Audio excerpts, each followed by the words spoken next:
ఇప్పుడు గెలుపు గురించి చాలా మాటలే వింటున్నాం కదా సార్.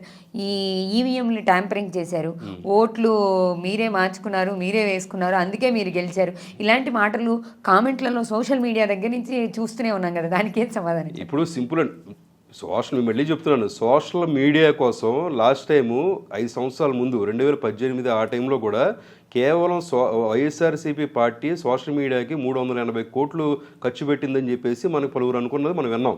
సో అంటే ఆ విధమైన సోషల్ మార్కెటింగ్ ఎంత దాడి చేశారంటే దాని గురించి ఎంతోమంది తెలుగుదేశం కార్యకర్తలే కాకుండా మధ్యలో ఉన్న సామాన్య ప్రజానీకం కూడా ఎంతోమంది ఆత్మహత్యలు చేసుకుని చనిపోయిన పరిస్థితి కూడా మనం గమనించాం.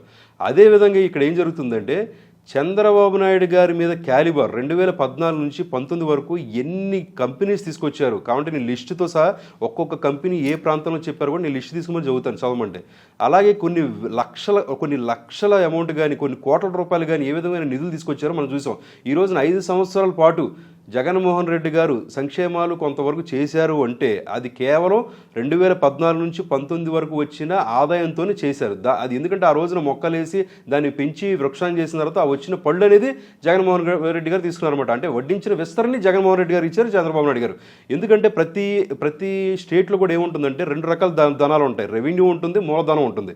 సో రెవెన్యూ ఏంటంటే ఈ రోజు పొద్దు నుంచి సాయంత్రం వరకు అక్కడ ఉన్న ప్రజలకు కానీ వాళ్ళకి కానీ ఖర్చు పెట్టేదాన్ని రెవెన్యూ అంటారు. అదేవిధంగా మూలధనం ఏంటంటే ఇది 2-3 సంవత్సరాల తర్వాత అది ఫ్రూట్స్ వస్తాయి చూసారు, ఆ ప్రతిఫలాన్ని మనం ఎలా తినాలని ఖర్చు పెట్టేదని మూలధనం అంటారు. ఆ విధమైన స్ట్రక్చర్ని తీసుకొచ్చింది చంద్రబాబు నాయుడు గారు.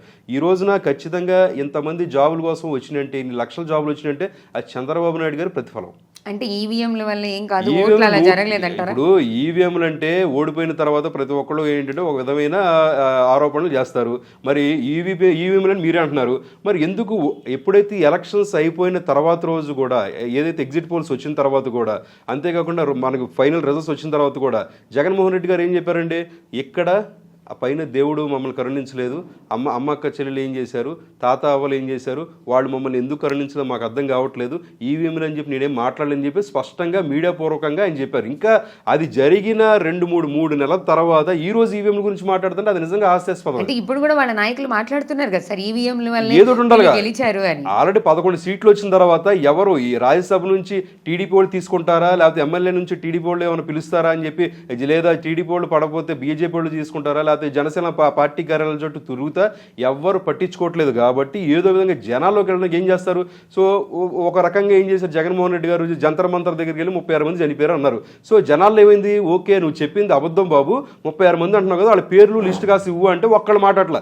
ఈవెన్ ఏదైతే బ్లూ మీడియా ఉందో బ్లూ మీడియా కూడా చెప్పలేకపోతుంది. అంటే ఇలాంటివి చేస్తే ఏ విధంగా జనాల్లో మళ్ళీ ఏంటంటే అపోజిట్గా చేస్తారని చెప్పేసి ఈ విధంగా ఈవీఎంలు ట్యాంపరింగ్లు వగేరా చెప్తారు. మరి 30 రోజులు మీకు ఈ 3 నెలల్లో రాని ఈవీఎం ట్యాంపరింగ్ ఈ రోజు ఎందుకు గుర్తొచ్చింది అంటే, ఈ రోజున వాళ్ళు ఏం చేశారంటే ఒక సమావేశం పెట్టుకొని మనం ఏ విధంగా ప్రభుత్వాన్ని మనం వ్యతిరేకించాలి, ఏ విధమైన ఆరోపణలు చేయాలని చెప్పేసి ఏదో కూడగొట్టుకుని డైవర్షన్ పాలిటిక్స్ ఎక్కడా కూడా వైఎస్ఆర్సీపీకి కొత్త ఏం కాదు.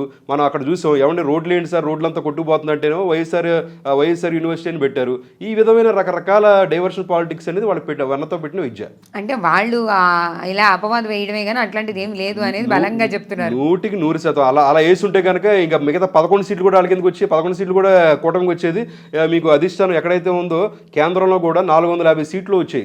సో ఫస్ట్ ఏం చెప్పింది బీజేపీ కూడా, మాకు 400 పైన సీట్లు వస్తాయని చెప్పింది. కానీ మరి ఎందుకు 220కి ఎందుకు పరిమితం అయిపోయింది? నిజంగా ట్యాంపరింగ్ ఉంటే ఖచ్చితంగా జరిగేది కదా, ఇక్కడ కూడా బీజేపీ వచ్చేసేది కదా. సో అది గమనించాలి.